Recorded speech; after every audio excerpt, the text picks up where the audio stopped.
Blood Moon in Blackwood Hollow. In the remote town of Blackwood Hollow, tucked away within the shadowy folds of dense forests, life unfolded in a peaceful rhythm. The town, with its cobblestone streets and ancient oak trees, had always been a sanctuary of simplicity and close-knit community ties. The air was always filled with the scent of pine and the distant calls of woodland creatures. However, beneath its quaint exterior, an evil was stirring that would soon shatter this peace. Alexander Thorn was one of the town's most respected figures. Tall, with raven black hair and piercing blue eyes, he exuded an aura of sophistication that set him apart from the simple townsfolk. He lived in a sprawling, ivy-covered mansion at the edge of Blackwood Hollow, a place as enigmatic as its owner. To the townspeople, Alexander was a paragon of virtue, a man who frequently donated to the church, helped the poor, and hosted lavish parties that were the talk of the town. His wealth and charm made him the subject of admiration and envy, but no one dared to suspect the darkness that lay within him. As the days grew shorter and the nights longer, Blackwood Hollow began to change. The streets that were once filled with the laughter of children and the chatter of neighbors became eerily silent as dusk approached. A sense of unease settled over the town as whispers of strange disappearances began to spread. But the townsfolk, unwilling to face their fears, dismissed them as coincidences or unfortunate accidents. The first victim was Lily Harper, a young woman who worked at the local bakery. Known for her kind heart and warm smile, she was loved by everyone in Blackwood Hollow. One crisp autumn evening, she received an invitation to dine at Alexander Thorn's mansion. Excited by the prospect of such a grand event, she dressed in her finest gown and arrived at the mansion just as the sun dipped below the horizon. The evening was as enchanting as she had imagined, with fine wine, exquisite food, and lively conversation. Alexander, with his captivating charm, made her feel like the most important person in the room. As the night wore on, the other guests left, and Alexander suggested Lily stay a bit longer for a private tour of the mansion. Lily never returned home. Her disappearance sent shockwaves through Blackwood Hollow, but no one dared to point fingers at Alexander. How could they? He was the town's benefactor, the man who had helped so many. Instead, they whispered about her possibly leaving town without a word or falling victim to some tragic accident. But as days turned into weeks, more people began to vanish. Jacob Miller, a lonely widower who often walked the streets late at night, was the next to go. Unable to sleep since the death of his wife, Jacob spent his nights wandering the quiet lanes of Blackwood Hollow, his thoughts consumed by memories of happier times. One fateful evening, as he passed the old church, he encountered Alexander, who offered him a drink and a place to rest. Grateful for the company, Jacob accepted. He was never seen again. The disappearances continued, each more chilling than the last. Sarah Dawson, a beloved schoolteacher, was taken one stormy night. Known for her skepticism and disdain for superstitions, Sarah had always dismissed the town's ghost stories as nonsense.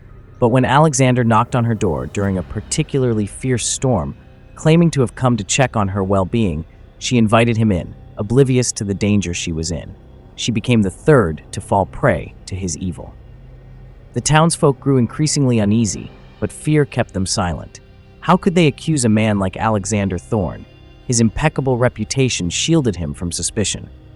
But there was one man who saw through the facade, Ethan Green, the town's blacksmith. Ethan was a man of action, known for his bravery and sharp instincts. He had noticed a disturbing pattern in the disappearances and had begun to suspect that something far more sinister was at play. He started his own quiet investigation, speaking to those who had last seen the missing, gathering clues, and following leads. The more he dug, the more he became convinced that Alexander Thorn was not the man he pretended to be. One cold, moonless night, Ethan paid a visit to Reverend Samuel, the town's elderly priest. The Reverend, with his long silver beard and weathered face, had lived in Blackwood Hollow for over 60 years and was well versed in the old legends that surrounded the town. Ethan confided in him, sharing his suspicions and the pattern he had uncovered. The Reverend listened intently, his expression growing graver with each passing moment. "Ethan," he said in a low, trembling voice, "there are ancient tales, passed down through the generations, of creatures that prey on the living, Vampires. They are said to be immortal, sustained by the blood of their victims. They can charm and deceive, appearing as ordinary people. If what you say is true, then Alexander Thorn may be one of these creatures. Ethan felt a chill run down his spine. He had heard the old stories before, but he had never believed them, until now. The pieces of the puzzle were starting to fall into place, and the picture they formed was horrifying. The next night, Ethan decided to confront Alexander Thorn directly. He waited until the town had fallen silent, and then made his way to the mansion, determined to uncover the truth. As he approached, he saw a light flickering in one of the upper windows. Moving cautiously, he crept closer, peering through the window. What he saw made his blood run cold. Inside, Alexander Thorn was standing over a young woman, Emily Porter, a seamstress who had been missing for days. Her body was limp, her skin pale as death, and Alexander was leaning over her, his mouth stained with blood. Ethan watched in horror as Alexander fed on her, draining the life from her body. Ethan knew he had to act, but he couldn't do it alone. He hurried back to town and gathered a small group of trusted townsmen, including the local innkeeper, Thomas Brooks, and Dr. Eleanor Havers, the town's doctor. They armed themselves with wooden stakes, crosses, and vials of holy water, and set out for the mansion. As they approached, the wind howled through the trees, and the full moon cast eerie shadows on the ground. The mansion loomed before them, dark and foreboding. Ethan could feel his heart pounding in his chest, but he steeled himself for the battle ahead. They entered the mansion quietly, moving through the grand halls with growing dread. The scent of decay filled the air, growing stronger as they descended into the basement. There, they found a hidden door that led to a secret chamber beneath the mansion. The chamber was a macabre sight. The walls were lined with shelves holding ancient books and dark artifacts. In the center of the room was a stone altar, stained with blood.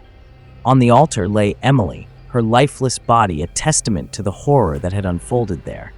Standing over her was Alexander, his eyes glowing with a malevolent light, his fangs bared. Ethan stepped forward, holding a wooden stake in one hand and a cross in the other. The others followed, surrounding Alexander. "Alexander Thorn," Ethan called out, his voice steady despite the terror that gripped him. "Your reign of terror ends tonight." Alexander turned to face them, his once handsome features now twisted and monstrous. His eyes, once a striking blue, were now blood red, and his fangs gleamed in the dim light. He laughed, a cold, hollow sound that echoed through the chamber. "You fools," he hissed. "You think you can stop me? I have lived for centuries. I am beyond death." But Ethan was undeterred. He stepped forward, his resolve unshaken. "You've taken too many lives," he said, his voice filled with determination. "It's time for justice." With a snarl, Alexander lunged at them, moving with inhuman speed. But the townsmen were prepared. They splashed holy water on him, causing his flesh to sizzle and burn. The crosses they held forced him back, weakening him. Ethan seized the moment. With all his strength, he drove the wooden stake into Alexander's heart. The vampire let out a blood-curdling scream as the stake pierced his chest. His body convulsed, and for a moment, it seemed as though he might overpower them. But then, as the stake drove deeper, Alexander's body began to wither. His flesh shriveled, his eyes turned black, and with one final gasp, the vampire crumbled to dust before their eyes. The chamber fell silent, save for the sound of their heavy breathing. It was over. Alexander Thorn, the creature that had preyed on their town, was no more. The aftermath of Alexander's defeat left the town of Blackwood Hollow in a state of shock. The man they had once admired and trusted had been a monster in disguise. His mansion, once the site of so many joyful gatherings, was sealed off, left to decay as a grim reminder of the horrors that had taken place within its walls. Ethan Green was hailed as a hero, though he remained humble and reserved, haunted by the events that had transpired. The townspeople slowly began to return to their lives, but the memory of those dark days lingered. The story of Alexander Thorn became a cautionary tale, passed down through generations, a reminder that even in the most idyllic places, evil can hide behind the most charming of faces. And yet, some say that on certain nights, when the moon is full and the wind whispers through the trees, you can still hear the faint echo of his laughter, a chilling reminder that true evil never really dies. It merely lies dormant, waiting for the perfect moment to resurface and cast its shadow over the unsuspecting once more. Months passed, and Blackwood Hollow began to heal from the horrors that had plagued it. The townspeople worked together to restore the sense of community and safety that had been shattered. Festivals were organized, markets thrived, and laughter once again filled the streets. The memory of Alexander Thorn became a distant, albeit haunting tale told around campfires to frighten children and remind adults of the darkness that can lurk beneath a polished exterior. Ethan Green, though celebrated as the town's savior, struggled to find peace. Nightmares of that fateful night haunted his sleep, and the faces of the victims lingered in his thoughts. Determined to ensure that such evil would never threaten Blackwood Hollow again, he immersed himself in studying ancient texts and lore about creatures of the night, becoming somewhat of a local expert on the occult. One day, a stranger arrived in town. She was a young woman named Isabella Sinclair, a historian and researcher specializing in folklore and myths. With fiery red hair and inquisitive green eyes, Isabella carried an air of mystery and intelligence. She came to Blackwood Hollow after hearing whispers of the events that had transpired, eager to document and understand the truth behind the legend of Alexander Thorn. Isabella sought out Ethan, believing he could provide first-hand accounts of what had occurred. Reluctant at first, Ethan eventually agreed to meet with her, recognizing that sharing his story might help him find closure and perhaps uncover more about Alexander's origins. They met at the local tavern, the Silver Stag, a cozy establishment filled with the comforting aroma of hearty stew and freshly baked bread. As they sat by the roaring fireplace, Ethan recounted the chilling events in vivid detail. Isabella listened intently, her eyes reflecting both fascination and sympathy. "There's more to this story than meets the eye," Isabella mused, tapping her fingers thoughtfully on the wooden table. "Vampires like Alexander don't just appear out of nowhere. There's usually a lineage, a coven, or some source of origin." Ethan's brow furrowed. "You think there could be others?" "It's possible," she replied, her voice tinged with concern. "We need to be certain that Blackwood Hollow is truly safe." Together, they decided to investigate further, delving into the history of Alexander Thorn and his mysterious past. They scoured old town records, searched through ancient books in the dusty library, and spoke to the oldest residents of Blackwood Hollow, piecing together fragments of information that had been long forgotten. Their research led them to discover that Alexander Thorn had arrived in Blackwood Hollow over a century ago, yet had managed to maintain his youthful appearance through nefarious means. Records showed that before settling in Blackwood Hollow, he had lived in various towns across Europe, each plagued by unexplained disappearances and tragedies. It became clear that Alexander had been part of a larger network, a coven of vampires that spanned continents and centuries.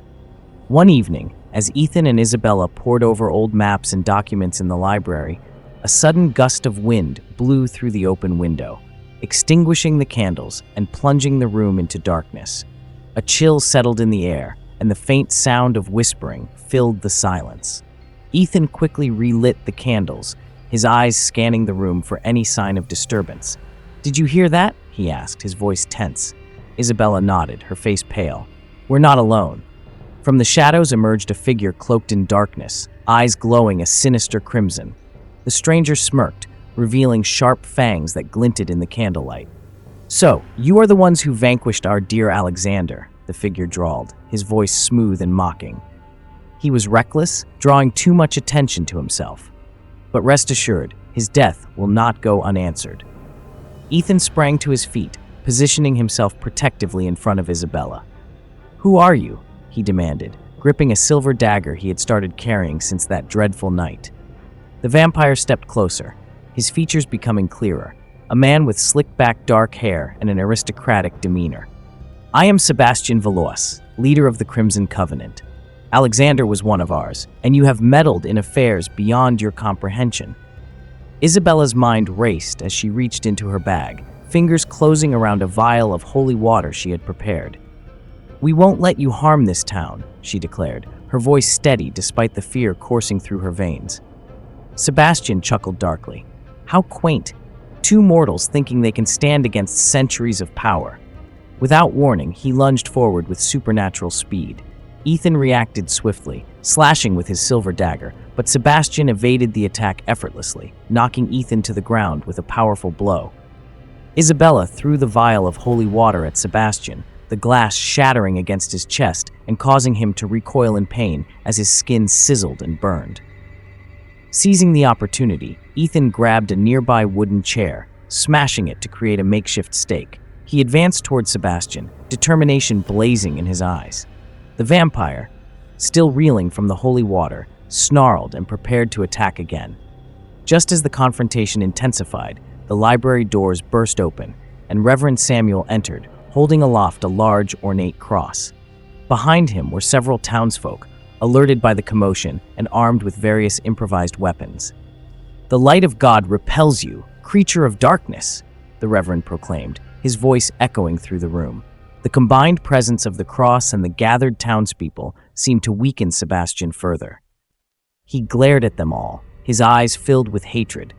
"This is not over," he hissed before dissolving into a cloud of black smoke that drifted out the open window, disappearing into the night. Silence hung heavy in the aftermath, broken only by the ragged breaths of those present. Ethan helped Isabella to her feet, their eyes meeting in a shared acknowledgement of the new threat they faced. Reverend Samuel approached them, concern etched on his face. "Are you both all right?" Isabella nodded, though her hands trembled slightly. "We're fine, thanks to you all, but it's clear now that Blackwood Hollow is still in danger." Ethan's jaw tightened. "We need to prepare. If Sebastian and his coven intend to avenge Alexander, they'll be back, and we must be ready." In the days that followed, the entire town rallied together, transforming Blackwood Hollow into a fortified stronghold against the impending threat.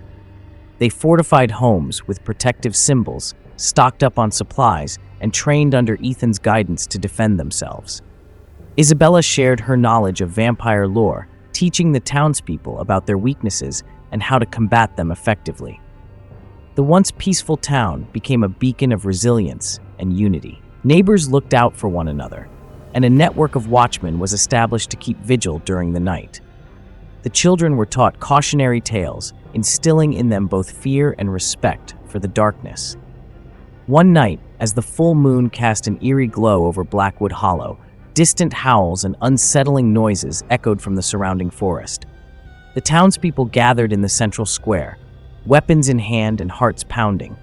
Shadows moved among the trees, and glowing eyes peered from the darkness. Sebastian and his coven had returned. The ensuing battle was fierce and chaotic. Vampires emerged from all directions, attacking with ruthless efficiency. But the people of Blackwood Hollow stood their ground, fighting back with a courage born from desperation and solidarity. Ethan led the charge, battling alongside his fellow townspeople. He wielded his silver dagger with deadly precision, dispatching several vampires who dared to come too close. Isabella used her knowledge and wit, directing others on effective strategies and using traps they had set up around the town to their advantage. Reverend Samuel moved through the chaos, offering prayers and support, his faith serving as a beacon of hope amidst the darkness. The townspeople fought valiantly, their collective strength and determination surprising their attackers. As the night wore on, the tide began to turn in favor of Blackwood Hollow. One by one, the vampires fell, their bodies turning to ash upon defeat. Sebastian, witnessing the fall of his coven, grew enraged. He confronted Ethan in the center of the square, their battle drawing the attention of all. "You've meddled for the last time, mortal," Sebastian snarled, launching a furious assault. Ethan dodged and parried, but Sebastian's strength was overwhelming. Just as Sebastian seemed poised to deliver a fatal blow, Isabella intervened, thrusting a stake into his back. Sebastian screamed in agony but did not fall. Drawing upon the last of his strength, Ethan plunged his silver dagger into Sebastian's heart. The vampire staggered back, eyes wide with disbelief as his body began to disintegrate into ash. A gust of wind scattered his remains, and an eerie silence settled over the square. The dawn broke over Blackwood Hollow, bathing the town in golden light and signaling the end of the long, harrowing night. Cheers and cries of relief echoed through the streets as the townspeople embraced one another, tears of joy and exhaustion streaming down their faces. In the following weeks, Blackwood Hollow began the process of rebuilding and healing. The scars of battle were evident, but so was the unbreakable spirit of the community. News of their triumph spread to neighboring towns, turning Blackwood Hollow into a symbol of resilience and courage. Ethan and Isabella grew closer through their shared experiences, their bond strengthening into a deep and abiding love. Together, they continued to study and safeguard against supernatural threats, ensuring that their town would remain protected for generations to come. Reverend Samuel, inspired by the unity and strength he had witnessed, wrote a comprehensive account of the events, preserving the tale for posterity. The story served as both a warning and a testament to the power of community and faith. Years later, children would gather around elders on cool autumn nights, listening in awe and trepidation to the legend of Alexander Thorn and the night Blackwood Hollow stood against the forces of darkness. The tale became an integral part of the town's identity, a reminder that even in the face of unimaginable evil, courage and unity can prevail. And though the shadows of the forest remained deep and the night retained its mysteries, the people of Blackwood Hollow no longer lived in fear. They had faced the darkness and emerged victorious, their hearts forever emboldened by the light they found within themselves and each other.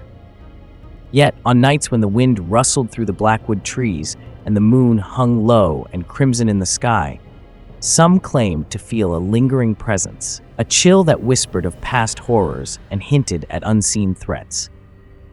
But as long as stories were told and vigilance maintained, the spirit of Blackwood Hollow would endure, ever ready to confront whatever darkness the night might bring.